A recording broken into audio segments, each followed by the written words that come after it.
Mi mejor amiga y mi esposo se amaban en secreto.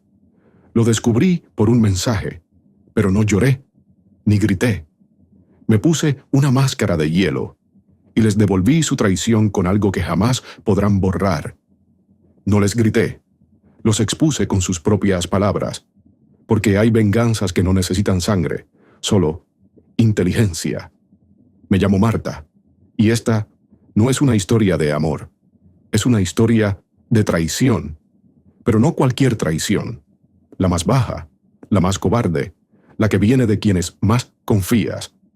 Durante 7 años creí que mi matrimonio era fuerte, teníamos lo que muchos envidian, estabilidad, cariño, respeto, o eso pensaba yo.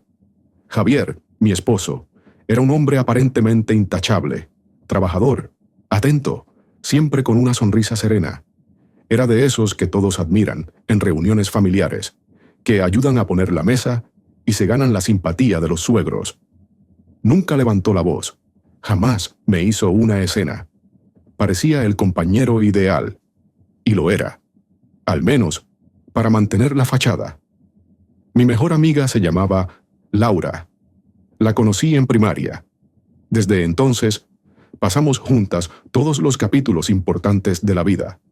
Fue mi soporte cuando murió mi padre, la primera en saber que estaba enamorada de Javier, y más tarde, la madrina de mi boda. Nunca tuve hermanas, pero la vida me la había dado a ella. Con el tiempo, nuestras familias se volvieron inseparables. Vacaciones juntos, domingos de parrillada, cumpleaños donde los niños dormían en la sala y los adultos seguíamos conversando hasta la madrugada. Javier y Daniel, el esposo de Laura, también eran cercanos. Todo fluía con una naturalidad que parecía imposible de romper. A veces pienso que esa fue la trampa perfecta, la confianza. Cuando alguien entra tanto en tu vida, dejas de dudar, bajas la guardia. Y fue así como permití que Laura viniera a casa cuando quisiera, a veces incluso sin avisar, con cualquier excusa, un café rápido, una receta nueva, una charla breve. Yo lo veía como un gesto de cariño. Nunca sospeché que estaba plantando algo en mi cocina, en mi cama. Lo irónico es que siempre la defendí. Si alguien osaba insinuar que Laura podía tener envidia o malas intenciones, yo me enojaba.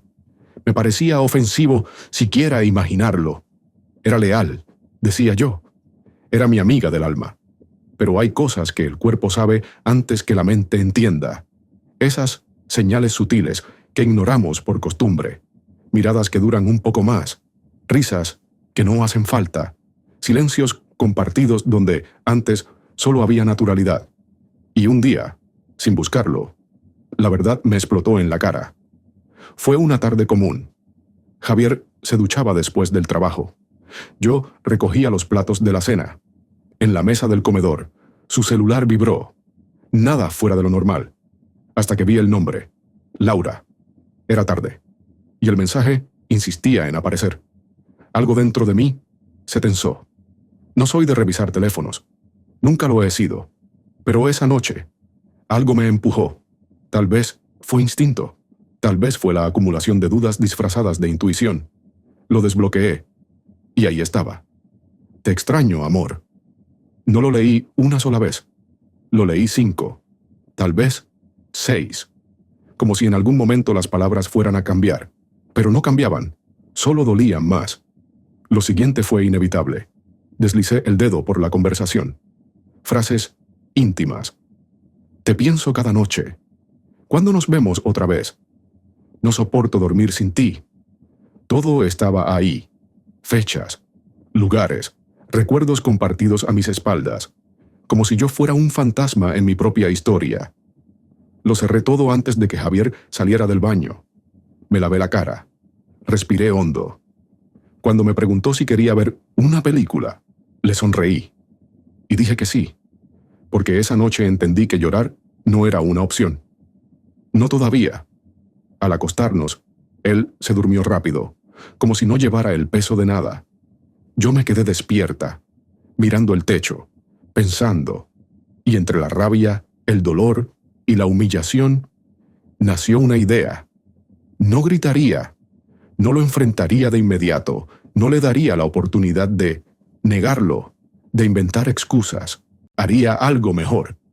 Haría que sus propias palabras fueran la prueba, que el veneno que usaron contra mí los envenenara a ellos. Y todo empezó con un simple detalle. Una foto de perfil de WhatsApp. Laura y Daniel, como muchas parejas, usaban la misma foto de perfil en WhatsApp. Una imagen en la playa, abrazados, con una sonrisa que ahora me parecía una burla. No era una foto romántica al azar, era parte de su fachada. Una imagen perfectamente diseñada para proyectar felicidad. Esa foto fue mi entrada. Una madrugada, cuando Javier dormía profundamente, tomé su celular con cuidado. No tenía clave. Nunca la había necesitado. Nunca pensó que yo tendría motivos para mirar su teléfono. En ese momento, cada segundo contaba. Sabía que debía actuar rápido y con precisión. Entré a la agenda. Cambié el número de contacto de Laura por el de su esposo, Daniel. Guardé el número real de Laura bajo otro nombre. Consultorio, dental. Una excusa más para cuando él volviera a escribirle. Si llegaba a sospechar algo, pensaría que el mensaje se había enviado por error. Pero no iba a sospechar. Confiaba en su rutina, en el silencio que yo había mantenido. El cambio fue sutil. Nadie lo notaría. Y ahora, cada mensaje que Javier le enviara a Laura iría directo a Daniel. Solo debía esperar. La primera señal llegó 2 días después. Javier se fue a trabajar, como siempre, con un beso en la mejilla. Yo sabía que el mensaje no tardaría. Y no falló. Esa tarde, Daniel llegó a nuestra casa con los ojos enrojecidos y los labios apretados. Laura no venía con él, aunque estaba previsto que cenáramos juntos. Apenas cruzó la puerta, noté su actitud diferente. No me saludó como de costumbre, solo me miró, como buscando algo en mi rostro. Yo fingí normalidad. ¿Todo bien, Daniel?, pregunté con voz suave. Él dudó antes de responder. Sí, solo un poco de dolor de cabeza. Sabía que no me diría nada. No todavía. El mensaje de Javier había hecho efecto. Algo se había roto del otro lado. Pero aún estaba en la fase de negación. Daniel era un hombre racional. Necesitaba pruebas. Y Javier se las daría. Las siguientes horas fueron claves. Cada vez que Javier le escribía a Laura para coquetear, para planear su próxima escapada, para decirle cuánto la deseaba, Daniel lo leía todo. Yo no tenía que mover un solo dedo, solo seguir la rutina, sonreír en la cena, hablar del clima, escuchar los planes de vacaciones, como si todo estuviera en orden. Pero las grietas empezaron a hacerse visibles. Laura, por su parte, notó que Javier estaba más frío, y es que él no recibía respuestas suyas, solo silencio. Daniel no respondía a los mensajes, solo los guardaba. Laura, confundida, comenzó a buscar excusas para verme. Me escribía más seguido. Me llamaba en horarios aleatorios. Creo que quería tantear el terreno, confirmar que yo no sabía nada. No sabía que ya lo sabía todo. Una tarde, mientras tomábamos un café en mi cocina, Laura intentó iniciar una conversación sobre confianza en pareja. Dijo que admiraba cómo Javier y yo nos entendíamos con solo mirarnos, que éramos un ejemplo. Tuve que apretar los dientes para no escupirle la verdad en la cara. No todo es lo que parece, le dije sin mirarla. Ella se quedó en silencio por un segundo. ¿Lo dices por algo en especial? Levanté la mirada. Lo digo porque hay cosas que solo el tiempo revela. Esa conversación fue el principio del fin. Esa misma noche, Daniel me llamó. Algo que no era común. Su voz estaba contenida, casi temblorosa. ¿Podemos vernos mañana?, preguntó. Le dije que sí, sin preguntar por qué. Nos vimos en una cafetería al otro lado de la ciudad. Daniel llegó con una carpeta en la mano. La dejó sobre la mesa sin decir nada. Yo la abrí. Eran impresiones de los mensajes. Todos, cronológicamente ordenados. Javier hablaba con total libertad. Detalles íntimos, fechas, lugares, frases que no solo lo incriminaban a él, sino también a Laura. Era más de lo que yo había esperado. Daniel me miró con los ojos húmedos. ¿Desde cuándo lo sabes?, me preguntó. Desde hace unas semanas, respondí.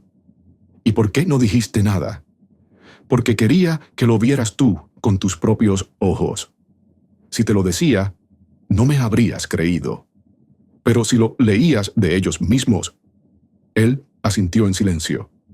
No hubo lágrimas, solo un gesto seco, como el de alguien que acaba de perder el respeto por dos personas al mismo tiempo. Acordamos no hacer nada. Aún. Ambos sabíamos que enfrentar a nuestros cónyuges por separado los pondría a la defensiva, pero juntos podíamos hacer que su mentira cayera sin necesidad de levantar la voz, porque a veces la venganza más efectiva es la que no se anuncia.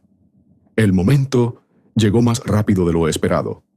Daniel y yo no habíamos acordado un plan detallado, pero ambos sabíamos lo esencial. No podíamos permitir que esto se enterrara como un secreto más. Ellos merecían enfrentar las consecuencias. Y más aún, nosotros merecíamos liberarnos. Fue Daniel quien tomó la iniciativa. Me llamó una mañana temprano. Hoy. Va a ser hoy. ¿Estás seguro? Sí. Ya imprimí todo. Mensajes, fotos, registros de llamadas. Incluso tengo los recibos de hotel. No hay forma de que lo nieguen. Su decisión me sorprendió, pero también me alivió. Había llegado el día. Javier y yo habíamos invitado a Laura y Daniel a cenar en casa esa noche. Era algo habitual entre nosotros. Justo eso hacía que todo fuera más perfecto. Una cena más, una rutina más. La trampa ya estaba tendida, y ellos irían directo sin sospecharlo. Llegaron puntuales. Javier abrió la puerta como siempre, sonriente, con ese aire de confianza que solía engañar a todos. Laura traía una botella de vino. Nos saludaron como si nada hubiera cambiado. Pero esa noche, todo era distinto. Durante la cena, nadie mencionó nada extraño. Había conversaciones superficiales, bromas forzadas, silencios incómodos. Daniel y yo manteníamos la compostura. Yo observaba cada gesto, cada cruce de miradas entre Javier y Laura. Era evidente que creían tenerlo todo bajo control, hasta que Daniel se puso de pie. «Necesito decir algo», dijo con voz firme. Todos lo miramos. Javier dejó el tenedor en el plato. Laura frunció el ceño. «¿Qué pasa?», preguntó fingiendo confusión. Daniel sacó unos papeles de su chaqueta y los puso sobre la mesa, justo entre Javier y Laura. «Quiero que lean esto», dijo. «Y si aún les queda algo de decencia, no nieguen lo que saben que es verdad». Javier miró los papeles. No los tocó. Laura, en cambio, sí. Leyó las primeras líneas y su rostro se desfiguró. «¿De dónde sacaste esto?». Daniel no respondió de inmediato. Solo la miró. «¿No te parece más interesante que me preguntes por qué lo tengo, en vez de cómo?». Laura intentó defenderse. «Esto no prueba nada». «Ah, ¿no?», respondí yo por primera vez esa noche. «¿Quieres que siga leyendo en voz alta?». «Porque puedo hacerlo. Aquí está todo. Las veces que venías a casa mientras yo estaba en el trabajo. Los mensajes donde le decías que yo era una ingenua. Tus planes para irte con él cuando todo esté listo. ¿Te suena?». Laura se quedó helada. Javier, en cambio, intentó mantenerse firme. «Marta, no te dejes llevar por esto. Laura y yo somos amigos. Daniel está malinterpretando todo. Me reí, no porque me hiciera gracia, sino porque esa fue la respuesta más patética que podía haber dado. ¿Amigos? ¿Así se escriben los amigos? ¿Así se acuestan los amigos? Javier apretó los labios. No dijo nada. Daniel lo miró entonces, directo, con la calma de alguien que ya lo ha perdido todo. Mi abogado te llamará mañana, le dijo. Espero que tengas buenos argumentos para explicarle a un juez por qué llevas meses acostándote con la esposa de tu mejor amigo. Laura se puso de pie bruscamente. Esto es una trampa. Están exagerando. Exagerando, le respondí. Lo único que hicimos fue dejar que ustedes mismos se enterraran. Laura tomó su bolso como si fuera a salir corriendo. Pero Daniel fue más rápido. No tan rápido. Hay algo más. Sacó su celular y lo puso en altavoz. ¿Reconoces esta voz? Reprodujo un audio. Era de Laura. Su voz, sin duda. Decía con claridad: no aguanto más a Daniel. Si Javier me dijera que deje todo y me vaya con él, lo haría sin pensarlo. Laura se desplomó en la silla. Nadie habló por unos segundos. El ambiente estaba cargado de una tensión brutal. No había gritos, no había lágrimas, solo verdad, cruda, directa, sin adornos, y ellos no tenían cómo escapar. ¿Qué esperan?, les dije. La puerta está abierta. Javier me miró. Esta vez no tenía la seguridad de siempre. Solo tenía miedo, no a perderme, sino al peso de la verdad cayéndole encima. Se levantó. Caminó hacia la puerta. Laura lo siguió. Ninguno dijo nada más. Cuando la puerta se cerró, Daniel y yo nos miramos por primera vez sin rabia, solo con cansancio. El tipo de cansancio que viene después de haber sostenido una mentira por demasiado tiempo. Gracias, me dijo, por no volverte contra mí, por hacerlo conmigo. No lo hicimos por venganza, respondí. Lo hicimos por dignidad. Y por fin, después de semanas de silencio, respiré en paz. Después de aquella noche, todo cambió.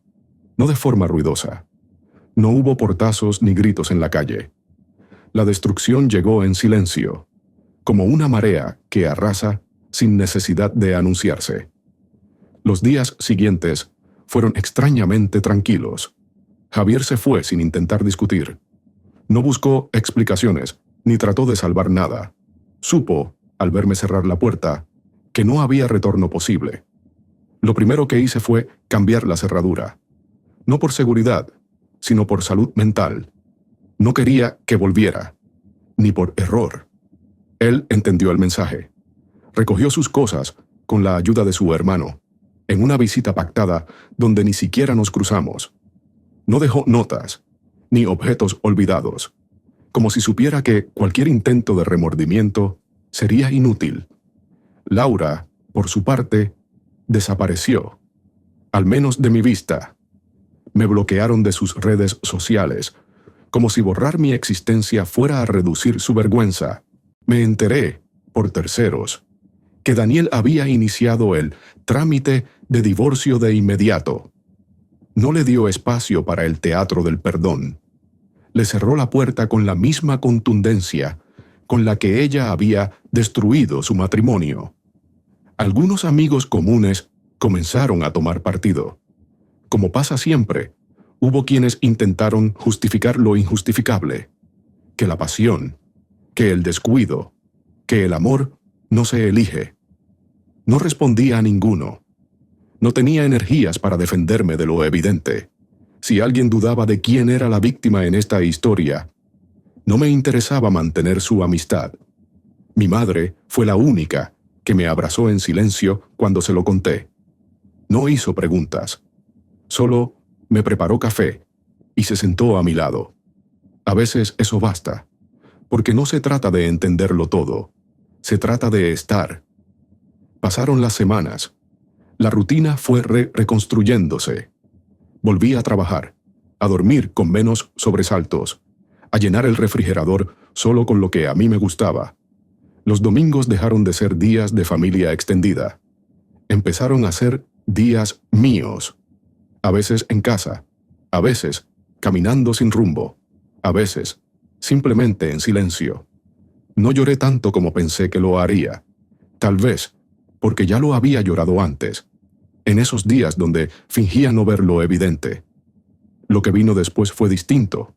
No era tristeza, era limpieza, una especie de purga emocional. Daniel y yo hablamos una vez más, semanas después. Nos encontramos en un parque, por casualidad. Él estaba con su perro, yo con mis audífonos y un café. Nos saludamos como viejos conocidos. No hubo necesidad de repasar nada, solo intercambiamos miradas que decían, sobrevivimos. ¿Cómo estás?, me preguntó. «Libre», respondí. Él sonrió. Yo también. Nos despedimos con un apretón de manos, sin promesas, sin intenciones ocultas, solo respeto. Un mes después, recibí un mensaje de Javier. Era corto. Decía, «Lo siento». No le respondí. No porque necesitara castigarlo, sino porque ya no había nada que decir. Su arrepentimiento, si era genuino, no cambiaba nada. La traición no tiene marcha atrás. Y su perdón no era algo que yo necesitara. Me lo había dado yo misma, al elegir no hundirme. Un detalle curioso fue que, con el tiempo, algunas de las personas que se habían distanciado regresaron. Me escribieron con excusas débiles. No sabía qué decirte. Me sentí en medio. Tenía miedo de involucrarme. No los culpé. La cobardía emocional es más común de lo que parece. Pero tampoco los reincorporé a mi vida. Aprendí que quien desaparece cuando más lo necesitas no merece estar cuando todo se calma. En medio de todo esto, entendí que la infidelidad no es solo sexo ni engaño. Es una fractura profunda de la confianza, de los pactos no escritos. Es la sensación de que todo lo que compartiste fue tomado a la ligera. No por lo que hiciste tú, sino por lo que el otro decidió destruir. Y sin embargo, no me volví cínica. No dejé de creer en el amor. Porque aunque ellos fallaron, yo no lo hice. Yo amé con sinceridad. Fui leal. Aposté por un proyecto de vida. Eso no me convierte en ingenua. Me convierte en fuerte. No me vengué con violencia. No expuse a nadie en redes. No destruí nada. Solo les dejé enfrentarse con su propia verdad. Y eso, al final, fue más poderoso que cualquier grito. Porque la peor consecuencia no fue perderme. Fue tener que vivir sabiendo que lo perdieron todo por una mentira mal cuidada. El tiempo no borra lo vivido, pero acomoda las piezas. Y cuando todo por fin encaja, entiendes por qué dolió, por qué pasó y, sobre todo, por qué tenía que terminar así. Después de aquel episodio, no volví a saber de Javier de forma directa. Algunas personas me contaron que su reputación en el trabajo se había deteriorado, no por lo que hizo en su vida personal, sino por cómo lo manejó. Porque una persona que traiciona, sin remordimientos, termina mostrando ese mismo patrón en otros ámbitos. Perdió oportunidades, amistades y, poco a poco, también su lugar en los círculos donde antes brillaba. Laura, por su parte, intentó recomponer su imagen. Asistía sola a eventos donde antes iba en pareja. En redes sociales publicó frases sobre renacer, errores humanos, vivir sin juzgar. Pero nadie se tragó el cuento. Su entorno ya no era el mismo. La gente no olvida fácilmente cuando la lealtad es pisoteada con tanta frialdad. Yo no celebré su caída. No me alegré de sus pérdidas. Porque no se trataba de verlos sufrir. Se trataba de recuperar mi vida, mi paz, mi valor. Ellos eligieron sus caminos, y cada paso los llevó a ese resultado. Yo simplemente solté. No tenía por qué cargar con la culpa de nadie. Con el paso de los meses, empecé a notar cambios reales en mí. Dormía mejor. Mi risa volvía a ser espontánea. Me animé a tomar decisiones postergadas por años. Cambié de trabajo, redecoré la casa, Retomé cursos que había dejado por priorizar la vida de pareja. Empecé a vivir para mí, no desde el rencor, sino desde el merecimiento. Me hice más selectiva con las personas. Ya no abría la puerta a cualquiera, solo por costumbre o historia compartida. Entendí que una amistad que te traiciona no fue amistad, y que un amor que necesita esconderse nunca fue verdadero. Un día, mientras ordenaba unos papeles, encontré el mensaje original. El "te extraño, amor", que cambió todo. Pensé en borrarlo, pero decidí dejarlo. No como herida, sino como recordatorio, porque no necesito venganza cuando tengo claridad, y no necesito justicia si ya tengo paz. La vida no me devolvió lo que perdí, pero me dio algo mejor, la oportunidad de reconstruirme con lo aprendido. No soy la misma Marta de antes. Ya no confío ciegamente, ya no pongo las manos al fuego por nadie, pero tampoco vivo con miedo. Aprendí que la verdad siempre sale, y que quien juega sucio, tarde o temprano, se ensucia solo. La lección: que no todos los que te rodean merecen tu corazón, que el amor no justifica la traición, y que a veces dejar ir no es rendirse, es respetarse. Yo elegí la dignidad, y fue la mejor elección de mi vida. Javier y Laura pueden seguir sus caminos, donde sea que estén.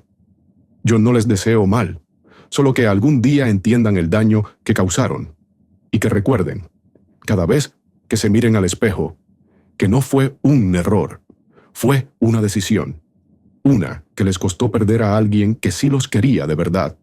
Hoy, si alguien me pregunta si creo en la justicia, les digo que sí, porque la justicia no siempre llega con castigos. A veces llega con silencio, con una puerta que ya no se abre, con una persona que sigue adelante sin mirar atrás. Yo fui esa justicia.